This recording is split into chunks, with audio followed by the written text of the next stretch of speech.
down to Headbangers Ball, where we are delighted to be presenting the Type O Negative tour right across Europe. And tonight you're joining us in Oslo, Norway, where these cold, somber and dark surroundings are the perfect setting for an interview with the Drab Four. So I'm going to be talking to the guys about the October Rust album and of course the European tour, and we're going to be checking out some live performances.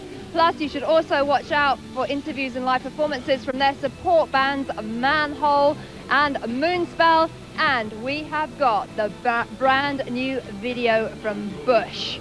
So it is October Rust, but it's also November and December Rust for the Type O guys, and we're going to get straight to the action right now. Here they are, live on stage in Oslo. She's in love with herself. She likes the dark. And on her milk white neck, the devil's mark. Now it's all Hallows Eve. The moon is full. But she wrecked my treat. I bet you will.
That was Type O Negative live on stage here in Oslo, and we will be meeting up with the Drab for a little bit later on tonight. But first up, a band making a long overdue debut on Headbangers Ball.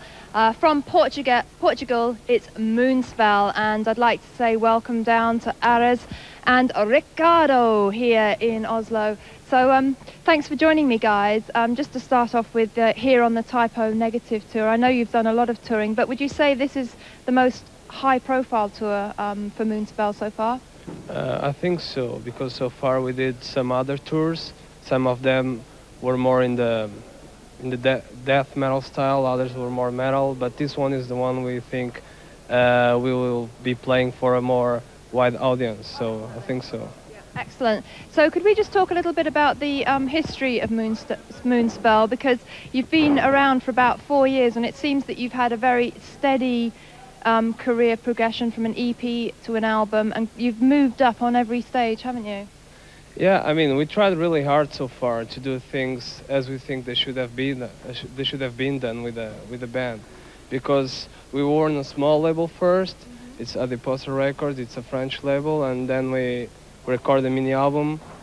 And since the mini album was quite, I mean, it got some of the intentions of other labels, we got a deal with Sentrum, which is our current label, and that made us like progress a little bit more. And every record I've done so far, I think we have kind of climbed a step, and that's good for us.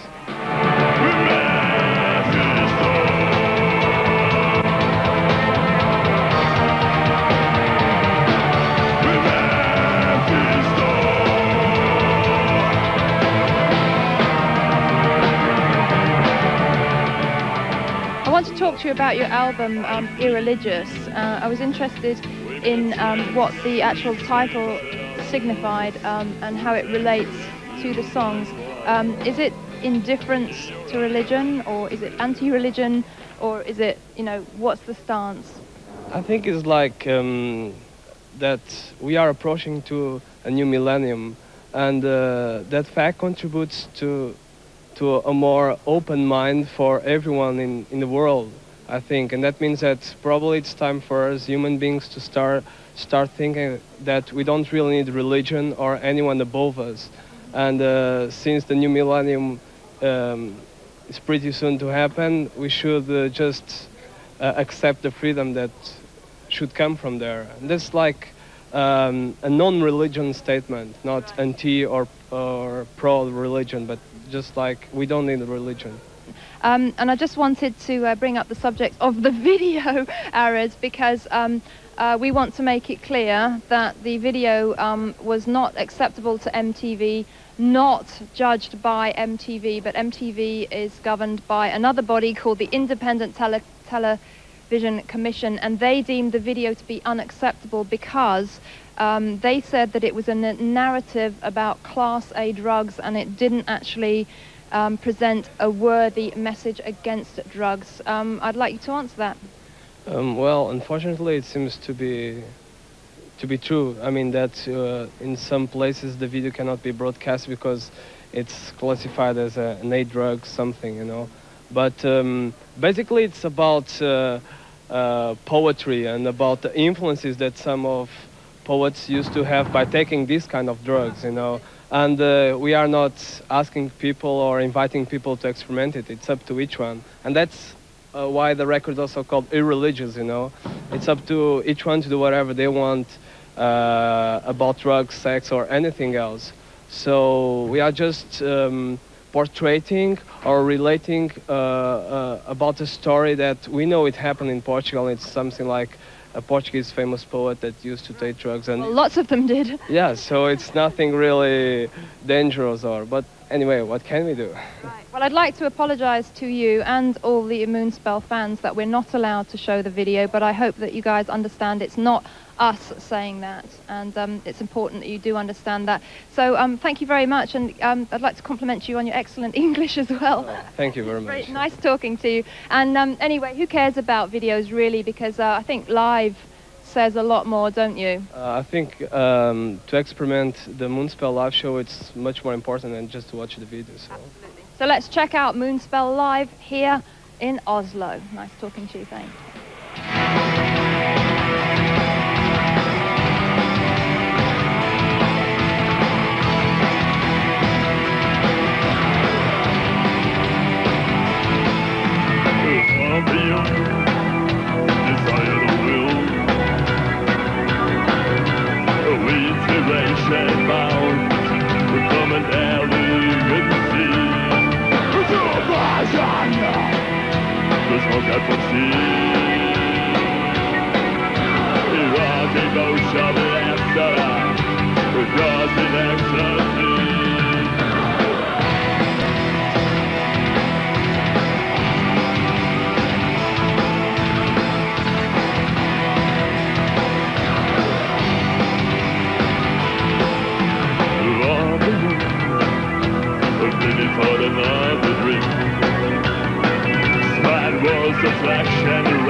Wake up from your sleepy dream. Yes, Bush are packing a razor blade suitcase for their return trip to the top of the charts. Their new single, Swallowed, entered the US radio airplay at number 6, the highest debut ever. So that's looking good for Bush. But a band who have a razor blade comment on today's society is, of course, Manhole, supporting Type O Negative on the European tour. And it is my pleasure to say hello once again to Tarry from Manhole. So welcome back to the show. Much more pleasant circumstances this time. Absolutely. I was going to say, you've done an American tour now, and with Biohazard. I know you had a good time, but how is it to be back in Europe and also with the Type O guys? It's absolutely awesome. Type O Negative are treating us great. I mean, it's been a great tour. We spent 2 months out in the United States with them before we came here, and this tour has been wonderful so far. Now, you actually had to have a new bass player on the US leg because of a little problem at the end of the Fear Factory tour, but that has resulted in you not being able to play at the Astoria on the 21st of December, but you're going to do... The Splash Club. We're doing a party for Kerrang at the Splash Club. Yeah, Astoria won't have us, so I'll save my comments for later about that venue. But, you know, a lot of things happened during the Fear Factory tour, obviously, and afterwards, and very plagued tour. You know, everything's cool now. We're on the definite negative creep tour. So you can check out Manhole on the 20th of December at the Splash Club in London, headlining there. So if we could talk a little bit about the live show. You've just done so much road work. How has the show been developing as you've become more experienced? And I'd like to know, how do you keep your anger and aggression and energy up night after night after night? Living on a bus with those guys. You know what, I think that it's been really strange on the tour because we did have a new bass player for so long that we haven't been with Rico. and we've only played with him like 3 nights so far. And it's kind of like getting back in the pocket with our main guy. And as far as I go, it's definitely, I mean, every show, something happens that brings out something different in me. It's not a show where we go up, you know, it's very spontaneous, and we don't plan what we're going to do. You know, in between, a lot of people like to say the same things and do the same little program, but we can't really do that. Usually there's somebody yelling something at me and I got to confront them with it. So within minutes into the set, they realize I'm not up there as a sexual toy, and I'm not up there, you know, in that manner. And I really do have something to say. We're on these hardcore tours, you know, from Biohazard to Madball to all these bands we've been playing with in the United States to Type O now. I mean, it's a little different. They're more of a goth thing, and we're like the aggressive, you know. I think that's one of the cool things about this tour. A lot of people that interview me say, what's it like being with Pete? You know, he's a sexist and misogynist and all this stuff. And I'm like, you know what? This man has been so respectful to me and my band that I have nothing but good things to say about him and how grateful we are for being on the tour. You know, Europe's been great with us. So anyway, we're going to check out Manhole's video, well worth seeing again. And we're going to go to the album All Is Not Well, even though all... Is not warm. All is not warm. But I was actually going to say, even though all is well with Manhole at the moment. Anyway, we're going to check out Kiss, or more like it, Kill. Well, we're still talking to Tari B from Manhole, a lady who has made a very big impression on the rock scene in Europe in '96. And Tari, as we were saying, a lot of your songs are signposting very strong, a very strong feminist stance. Do you feel that you have to be even more aggressive than a man to get your message across in a credible fashion? Well, I think there's 2 things you can do. You can either walk on stage and you can demand respect, or you can command it. There's a lot of women that think because they're singers in bands or whoever they are, that they just deserve the respect, you know, just because they're singing in a band and people are coming to see them, whatever. I like to command it, which is I walk out there, I do my thing, and people want to give it to me just because of the way I act. And it's not like I'm up there saying, you know, I'm so-and-so and I'm this rock star chick and I'm this, because I don't feel that way. I'm just like anybody else. And I think that recently I just met Phil Anselmo from Pantera when we were out at House of Blues in New Orleans, and he was watching the show, and he's somebody that I look at in a way, along with Burton and along with just a lot of people, male frontmen, very inspiring. And it was really inspiring me. You know, he came up to me and he said, well, you know, I listened to your lyrics and they were really beautiful, and it was really awesome what you did, and you're like the female me. And it was like, whoa, you know. What a great compliment. Yeah, I was like, that's pretty awesome, you know. And I don't know, I mean, I just think that, you know, what you hear on our record is definitely aggression, but it's based on a lot of love-hate relationships. Not just hate, you know, there's a lot of love involved on our record. And when I go up there on stage every night, I definitely want to get across to the women, I'm a strong woman, and they can be strong as well. And I want to leave with everybody feeling like they got their money's worth and they felt something from the show. Empowered. Absolutely. But just being devil's advocate here, a lot of your songs are dealing with feminist issues. You're very much the front person in the band. People are always talking to you about what is obviously a very positive message. Do you think there'll come a time when Manhole go up on stage as a band and it's not focusing on you and the politically correct lyrics and everything? Well, I'm going to say straight up like this. A lot of people like to compare us to bands like Rage Against the Machine, but we're not trying to be politicians. We're trying to be, you know, human, exactly. And, you know, we're musicians. We're not politicians. I don't go up there just because I talk about a woman's right to choose and sit and preach it down somebody's throat. You know, that's my standpoint. My guys all agree. And, like, abortion is definitely not just a woman's issue. It's a male-female issue. It takes 2 to make a baby. And dealing with subjects like rape and abuse, well, men can be raped and men can be abused as well. And it's not just physical abuse. And I think that our band is a very strong unit because we definitely believe in what we preach. When you know, it comes time to preach it a little bit. We're not too over the top, you know, with the whole political preachy thing anyway. I think that our band, the difference with us and some of these other ones is it's definitely a more introspective, personal awareness type self-therapy session up there every night. Not so much yelling at the audience, it's yelling at myself, you know, which is the difference. I understand that. Is there anything that you can't express, any emotion, any subject that you can't express through your music or lyrics?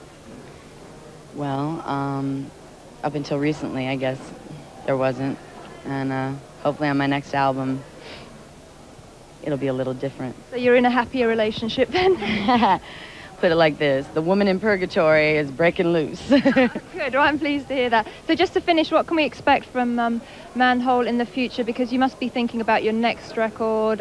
There wasn't another video from All Is Not Well, so how's the future going to be 97? Well, we're going home at the end of this tour, and we're probably going to either get another tour in the United States or start writing the new album. And I mean, we've definitely been writing on the road. You know, we have a lot of new ideas, and people would say to me, what are you going to do to top this record? It was so aggressive, you know, but my God, to me, what I'm writing now makes this record look like child's play. I mean, it's just, you know what I mean? It's just like, I don't know, you grow as an artist. You grow up and you experience different things, and you come in, being on tour for 6 months, 8 months, my God, so many things have happened. Obviously, you know most of them, so it's like, you know, there's a lot to write about, a lot of aggression to get out. So it's going to be relief through release, you know. Excellent. So it's going to be an exciting future for Manhole. Anyway, thanks very much for talking to us. It's always nice. I really respect your views, and I just like hearing you talk. Actually, it's great. So Thanks lots for of having me. Right on. pleasure.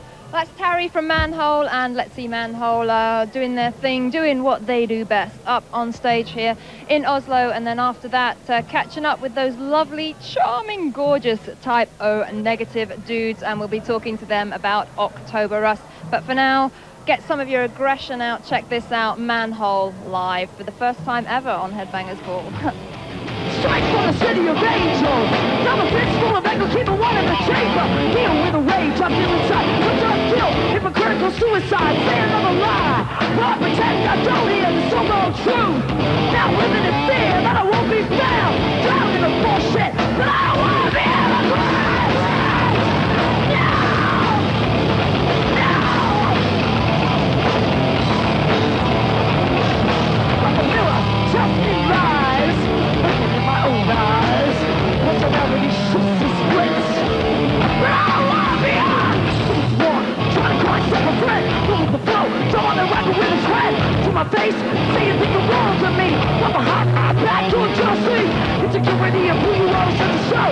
Inferiority complex, so when you know that the mirror and tails, what your mouth won't, is to think that I know you, but you I never did. Now the mirror tells me lies, looking in my own eyes, looking out of these shoots and splits. But I don't wanna be on, and my mind wonders why, knowing that I can't cry. Stomach aches, so makes me so sick, 'cause I'm a dirty little hypocrite.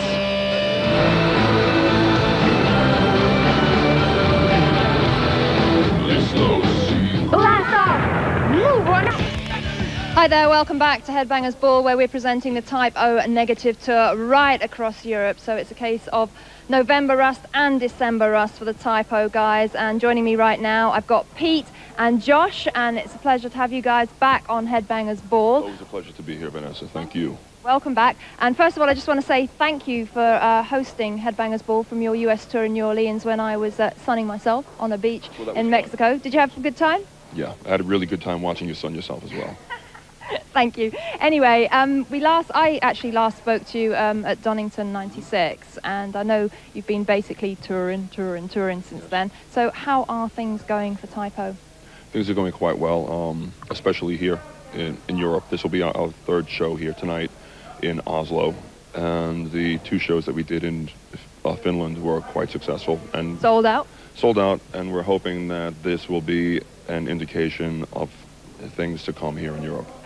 Excellent. So Josh, are you pleased to be back in Europe? Because you've got some really loyal fans, so you've got a really strong fan base, as Pete was saying. Yeah, it's nice to be in Europe. Definitely wish I didn't have a hangover right now, but that's life.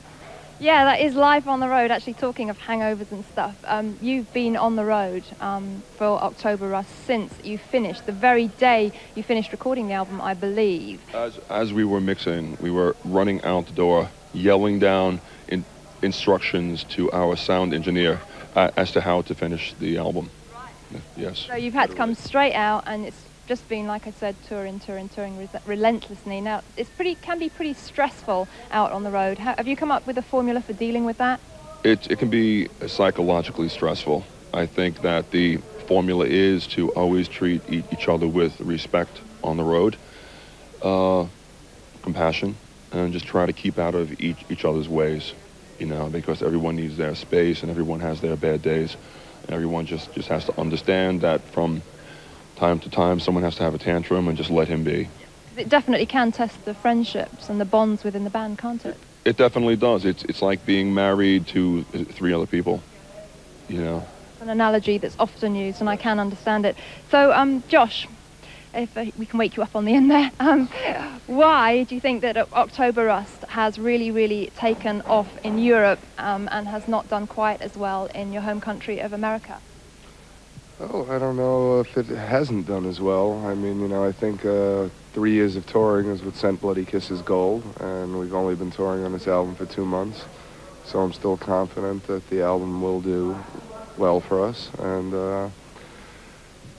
maybe the Europeans just have a little less taste. Well, we're going to check out the Typo live show right now. You got a taster of it from New Orleans, but now, as you can see, it's arrived in Europe and it is a fantastic show. So we're going to go to our next break with some Typo Negative live on stage here in Oslo.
Welcome back to Headbangers Ball. It's our Typo Negative European Tour special. Typo guys back in Europe, headlining right across the continent. In fact, we just enjoyed Screaming Trees, Sworn and Broken, their new video, and actually that is my favourite song from their album, Dust.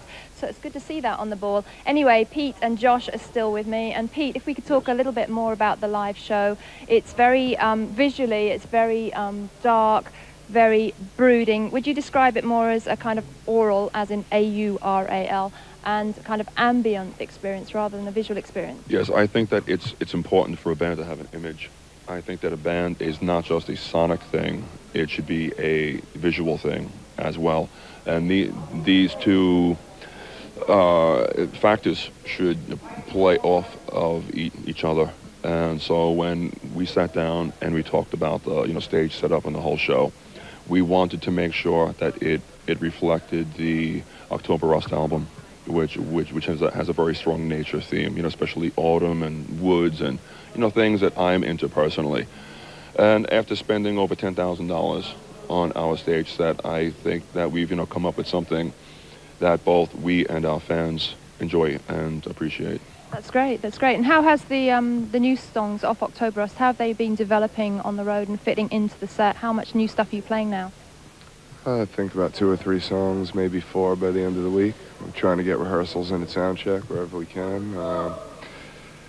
And, as long as you don't get a tree stuck up your butt, you're fine. So you must feel quite at home here in Oslo, the land of the midnight sun, then? Yes, I do. I feel quite comfortable on stage as well. As many of your viewers know, I used to work for the Parks Department back in the city in New York. So I like to be surrounded by trees and by nature, and I love Scandinavia because it's the land of my ancestors, and I like the cold. So this is quite nice here. And he's constantly taking his rake out, and we got to stop him from, raking up the leaves. It's really a pain. It's a habit, actually. Well, I am glad that you gave up your day job, Pete. I really am. So, I'm not sure if I am. Can't be that bad. We were at the Metallica show last night, and we were very surprised to see that James Hetfield has this ritual before the show where he gets some earth from outside the gig, and he rubs his boots on the earth from that country before he goes on stage. Mm-hmm. Do you have any pre-gig rituals? Before going on stage, I like to make earth. Mm-hmm. I think I know what you mean. All right, well, a couple of weeks ago, just changing the subject slightly here, we had the MTV Europe Music Awards, and actually, of course, Metallica played there, and they did something a little bit surprising, because instead of playing King Nothing, they just suddenly decided to play a couple of punk cover versions. And in fact, we thought you might like to see the video diary that Metallica made for the MTV Europe Music Awards. So we're going to check that out right now, and it's hosted by Jason, and I think just about now he's going to get a very early morning alarm call, and we don't like those, do we? Certainly not. Well, over to Jason. There you go, that was a hectic day in the life of Metallica at the MTV Europe Music Awards, and a special thanks to Jason for hosting that video diary. He did a great job. And as I said, Metallica were meant to play King Nothing at the awards, but they actually ended up playing two punk cover versions, The Last Caress and So What. And we were hoping to show you that brilliant expletive-laden performance, but unfortunately, as they are not Metallica songs, we don't have the rights to show them. So you had to be watching the original awards to check out that brilliant performance. Anyway, enough of the Metalli dudes. We're here on tour with Type O Negative in Oslo, Norway. And just a little bit more talk to the guys. Kenny's joined us now as well, so thanks for stopping by, Kenny. Just if I can just go to Pete for one quick question. Pete, the album October Us is very sensual and very emotive. Do you have to kind of be in a certain frame of mind to write those songs? That is definitely true. It seems that the only time that I can really write songs is when I'm in the proper mood. I just can't force myself to, write a song just like someone cannot force themselves to make Earth, which is something that I have to do. So I will leave you now, Vanessa. Okay, well, thank you very much. We'll see you in a minute. Thank you. And I thought with Kenny and Josh we'd do something a little bit different on Headbangers Ball. We're going to have a little bit of a word association game. Is that all right?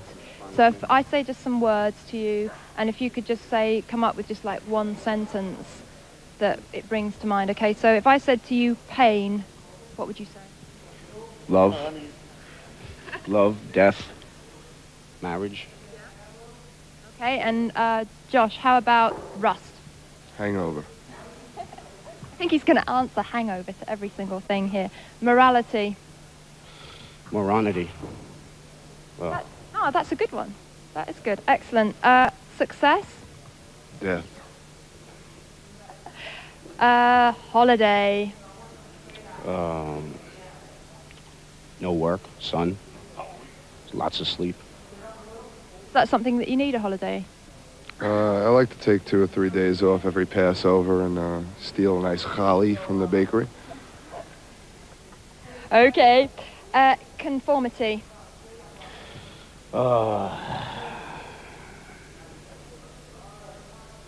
Society. Good one. What would you say, Josh, if I said to you guilt? Judaism. Depression. Is that something that you can relate to? Weakness. Fear. Thank you. Thank you. Lust. Disease. Ecstasy. You have a hit? No. Thanks anyway. Okay, and... oh, no, this one's got to go to Josh. Piston. I have been, yes. That was just a nice little link into a little package we're going to show you right now, because Josh produced a new band called Piston. Their debut album, Number One, is out now. And we're just going to catch up with Val and Henry from Piston, just to check out a little bit about their album and what it was like to work with Mr. Josh Silver from Typo Negative. We had done all of them. So that was a brief taster of Piston and their debut album, Number One, produced by Josh. And Josh, before we go to the next break, you're very busy with Typo. Why? And I'm sure that takes up a great deal of your time. Well, we already know that. So why did you want to work with another band? Probably because I'm a suicidal workaholic and have nothing better to do with my life than constantly be working and sitting in a studio escaping my actual feelings. Okay, well, thank you very much. I think that a round of applause there for Mr. Josh Silver. All right, well, playing live is what Typo do best, of course, and we're going to check out some more live performance from Oslo, and we'll see all that nature and trees, and hopefully Pete won't get his rake out on stage tonight. But anyway, so after that we've got some more chat with Typo, and we've got a fantastic competition coming up where you could win a Typo Negative tour jacket. So grab a pen and paper. I'll see you after the break. With the shadow of the light throw like sun, the bridges flare, shows flaring, I see blue and alma, where all the frost giants are made for protection.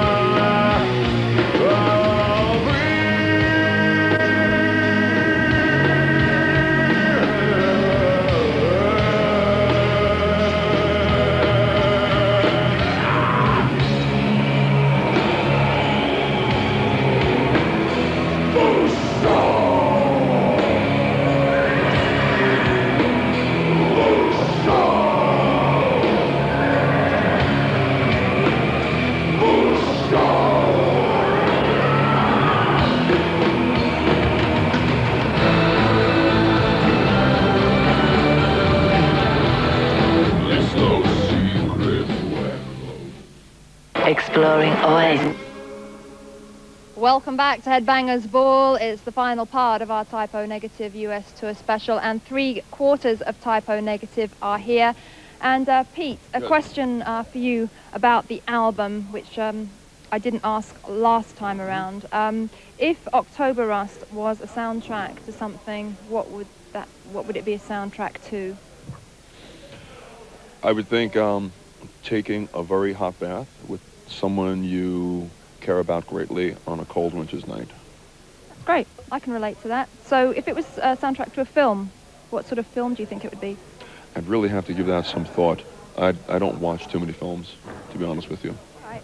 Well, we're going to talk now about Typo Negative's new single, Love You to Death. What's the story behind that song? That is pleasing a woman to the point that she passes out from ecstasy. Not that I'm capable of doing that to any woman, but I do have hopes. I was wondering if it was written from personal experience. It might be. It might be. So that fits in very nicely with what you just said about the soundtrack. So start with a hot bath. That's what I think. Lots of bubbles as well, wouldn't you say? Candles, lights out. Some nice music on, not Typo Negative. Cocteau Twins, something like that. All right. Yeah, that's great. I might do that tonight then. Anyway, what about videos? Because my girlfriend's girlfriend was a very bright, colourful video and was unexpected, I think, in terms of what you've done before. So shall I go to Josh for this one? What can we expect from the video for Love You to Death? Have you any idea what it's going to look like? I know you've shot it, but you haven't seen anything. Actually, it's going to be quite a surprise when we see the footage, because we've done things that you just cannot tell what they're going to be till you're looking. So your guess is probably better than mine. Sensuality, sexuality, and humor. Excellent. Good combination there. So I'm going to actually ask this question to you three guys in turn. What is music to you? Is it writing, is it recording, or is it playing live? Ask Kenny first. Start with Kenny. Well, for me, it's playing live. I like the instant gratification of playing live. It's suffering intensely on every level of your life, whether you're home, on the road. It's just, you know, mass hysteria, basically. And Pete, what would you say to that? Music is a logical and pleasurable series of tones. It is, but what is it to you? That's all it is to me. It's math and science, physics. I'm surprised you say that, because that's just putting it down to a very base level. And bass I am. Okay, well, you guys may have noticed that I'm wearing a very nice exclusive Type O negative tour jacket, which is awesome, and it's lovely and warm, perfect for Obla. Oh, right, okay, well, touch away, but anyway, we just thought that one of you guys out there in Europe might like to win one of these jackets exclusively from Headbangers Balls, so we've got a question for everybody watching out there, haven't we? Do we? We do. Oh, the one that we discussed earlier. And it's not what does Pete Steele like to do in the evenings? Oh, no, it is. Which is the record company that will be the downfall of Type O Negative? It's not that one! It's actually, what is the name of Type O Negative's new single? Took the words right out of my mouth. It's not too difficult because we were just talking about it. So if you know the answer to that, please put your answer down on a postcard with your name and address and send it to Headbangers Ball Type O Negative Competition, MTV's Headbangers Ball, P.O. Box 1384, London, NW1 HUH in England. And you could be wearing one of these lovely Type O Negative tour jackets. Could be a wiener, too. They could be a wiener. A wiener, a winner. That's a Mexican winner. All right, okay. Well, just to finish up with then, guys, 96 been a good year for Type O. Yes. And what are your expectations for 97? What are you going to be doing? More touring? Undoubtedly, much more touring, yeah. A necessary evil. Well, thank you very much for taking time out to join us today. It's great talking to you, as always, and lots of luck for the rest of the tour. Bye. And we'll finish right now. Bye, Pete. Thank you very much. We'll finish right now. He's gone to make some more Earth. Anyway, we'll finish right now with some more Type O Negative live from Oslo, and also we can check out the European tour dates, and be sure to come down and check out the show. 3 great bands, Moonspell, Manhole and Type O Negative. So come down and get natural with the guys.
week on The Big Picture.